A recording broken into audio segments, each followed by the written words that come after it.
This is the quick revision of the topic 3.2 market research. इसमें हम बात करेंगे कि मार्केट रिसर्च क्या है, उसके ऑब्जेक्टिव्स क्या हैं और उसकी टाइप्स कौन सी हैं। सबसे पहले तो ये कि मार्केट रिसर्च का पर्पस क्या है। बेसिकली मार्केट रिसर्च की जाती है इसलिए कि हम अपनी नई जो प्रोडक्ट्स लॉन्च करते हैं हम उसके साथ जो रिस्क एसोसिएटेड है उसे रिड्यूस करना चाहते हैं। जब भी हम नई प्रोडक्ट लॉन्च करें तो there is always a risk whether it will go successful और नॉट। फेलियर हो सकता है, लोगों को पसंद नहीं आएगी, कलर्स पसंद नहीं आएंगे, डिज़ाइन पसंद नहीं आएगा।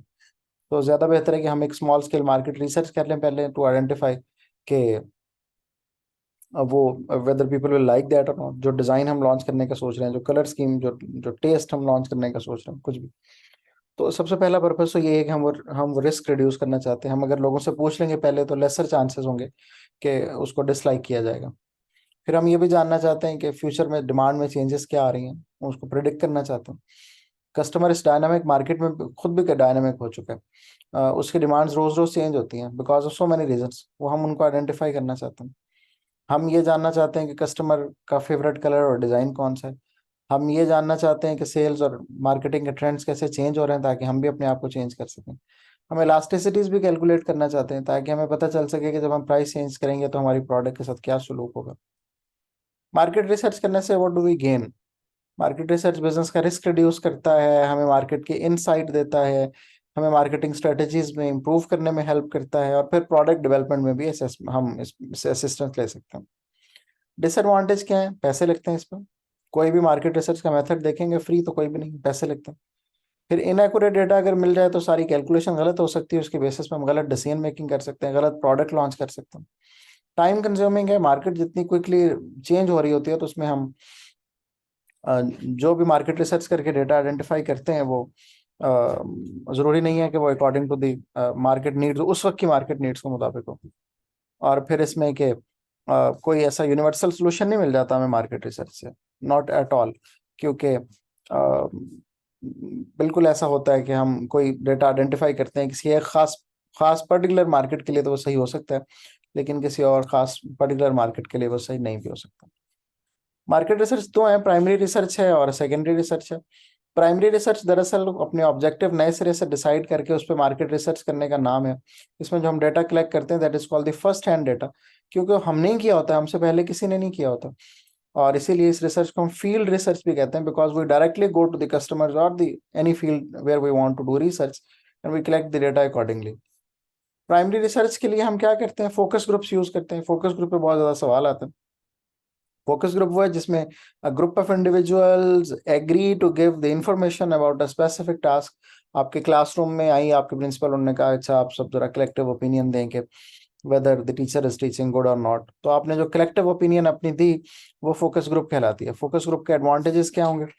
ये प्रोडक्ट और कस्टमर सर्विस के लिए बहुत डाइवर्सिफाइड ओपिनियन आपको मिल जाती है। इसमें टाइम कम लगता है because people do discussion with each other and give common opinion. और फिर इसमें हमें हमारे पास एक डिटेल्ड एनालिसिस भी हमें मिल जाता है सारे लोगों की तरफ से। डिसएडवांटेजेस क्या है? लिमिटेड सैंपल साइज है क्योंकि हमने ग्रुप से पूछा है, बहुत ज़्यादा डाइवर्सिफाइड रेंज ऑफ कस्टमर से नहीं पूछा। People can influence the opinion of each other. ये भी हो सकता है कि वो अगर ग्रुप में एक बंदा बहुत इन्फ्लुएंशियल है तो सारे लोग हैं बिकॉज ही इज सेइंग और she is saying that, so that might be correct.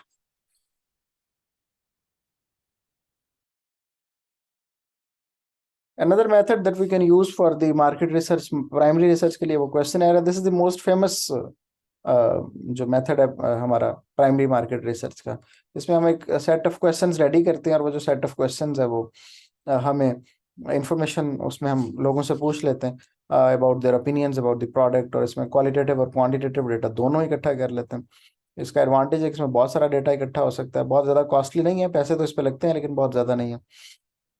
और फिर इसमें हम ये भी कर सकते हैं कि पहले हमने कोई क्वेश्चनर्स कंडक्ट किया था तो हम आसानी से उसके साथ कंपेयर भी कर सकते हैं।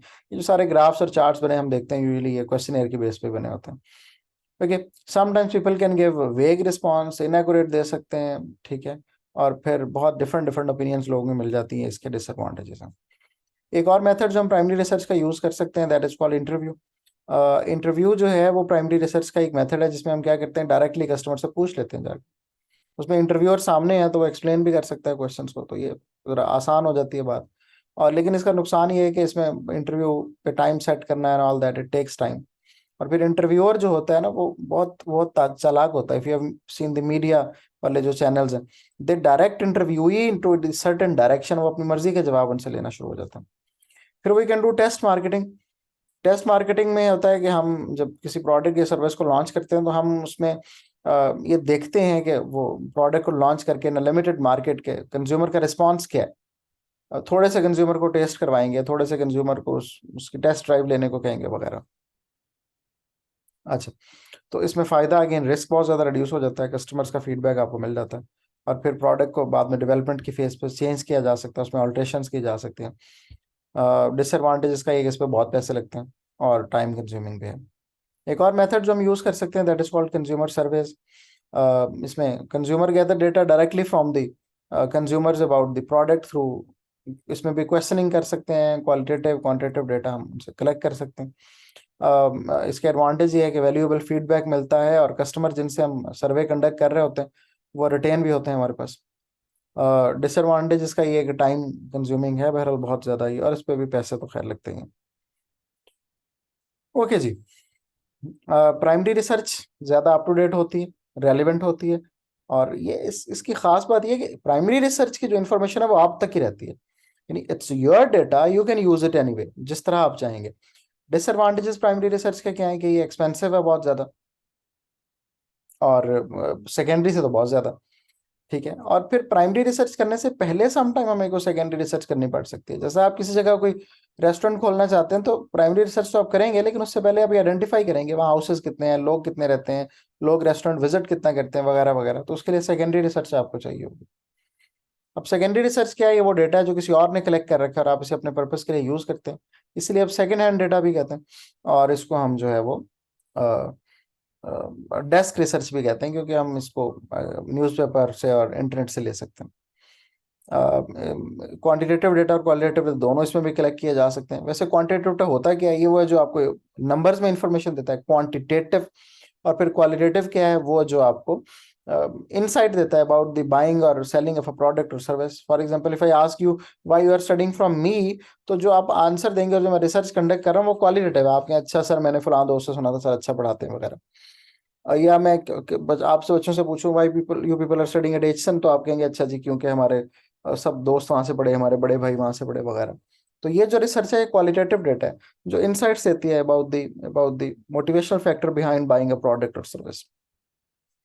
इसके क्या हो सकते हैं, इसमें हम गवर्नमेंट एजेंसी रिपोर्ट्स को यूज कर सकते हैं, न्यूज़पेपर को यूज कर सकते हैं, इंटरनेट को यूज कर सकते हैं, सेल्स रिपोर्ट को, बिजनेस के अपने अकाउंट्स को वगैरह। एडवांटेजेस क्या है सेकेंडरी रिसर्च के, ये इजी है और चीप है। ठीक है, बहुत ज़्यादा टाइम इसमें सेव होता है, available data you can use it any time. इसमें हम इसमें आइडेंटिफाई कर सकते हैं, प्लान कर सकते हैं बहुत इजीली, चीज़ों को फैसिलिटेट करता है, कंपैरिजन को, available data you can always pick and compare. Disadvantage क्या है, बिजनेस की पर्टिकुलर नीड्स के मुताबिक नहीं होता, someone is collected according to its own needs, तो आप कैसे कह सकते हैं कि हमारी नीड्स के मुताबिक है। और फिर बहुत आउटडेटेड, पुराना हो सकता है, और इसलिए फिर इसकी यूजफुलनेस भी कम हो जाती है काफ़ी ज़्यादा। अब सैम्पलिंग, अब इस वक्त डायरेक्टली तो हमारे सिलेबस में नहीं, लेकिन दो तरह की सैम्पलिंग ऐसी हैं जो फिर भी हमें पता होनी चाहिए। सैम्पल किसे कहते हैं, sample is a part of population about which you believe that they represent the whole data. It's not always possible कि हम सबसे पूछें, तो फिर हम क्या करते हैं, we ask a few people and we understand कि ये जो लोग हमें आंसर दे रहे हैं यही हम सारी पॉपुलेशन का हमारा आंसर होगा। अब इस प्रोसेस को हम सैम्पलिंग कहते हैं। दो तरीके हैं इसके, एक सिंपल रैंडम सैम्पलिंग है, उसमें हम क्या करते हैं कि आस्क एनी पर्सन, ठीक है, रैंडमली किसी लोगों से पूछते हैं, तो ये सिंपल रैंडम सैम्पलिंग कहते हैं। और फिर कोटा सैम्पलिंग है, इसमें क्या करते हैं, टारगेट पॉपुलेशन को ग्रुप्स में डिवाइड कर देते हैं, और फिर उस जो ग्रुप्स होते हैं उसमें according to their participation in the sample size पूछा जाता है, तो ये कोटा सैम्पलिंग कहलाती है। अच्छा, सैम्पलिंग के क्या फायदे और नुकसान हैं। सबसे पहले तो ये जाहिर है सारी पॉपुलेशन से पूछने से बहुत बेहतर है थोड़े से पूछें, तो it will save cost and time, और काफ़ी एक्यूरेट होता है, उस पर डिटेल्ड इन्फॉर्मेशन हमें मिल जाती है। डिसएडवांटेजेस कही हैं कि अगर हमारा सैंपल डिज़ाइन गलत है, सैंपल साइज गलत है, और बाज़ दफ़ा सैंपल साइज बहुत छोटा होता है, फिर हम सही इन्फॉर्मेशन नहीं ले सकते, और अगर हमने क्वेश्चन गलत बनाए क्वेश्चन ईयर के अंदर, तब भी हमें सही इन्फॉर्मेशन नहीं मिल सकती। अब सवाल ये है कि whether the market data research data is reliable और नॉट। तो ये डिपेंड करता है बहुत सी बातों के ऊपर, मसलन सैंपल साइज क्या था, मसलन who conducted the research. For example जो क्वेश्चंस थे वो कितने वेल थॉट थे, कितने वेल डिजाइंड थे। जो हमारे जो इंटरव्यूईज थे, जो हमारे जिनसे हम रिसर्च करेक्ट कलेक्ट कर रहे थे, सैंपल जो था हमारा वो बायस था या अनबायस था। तो ये इन बातों बातों पे डिपेंड करता है कि हमारा जो रिसर्च होगी वो एक्यूरेट होगी या इनएक्यूरेट होगी।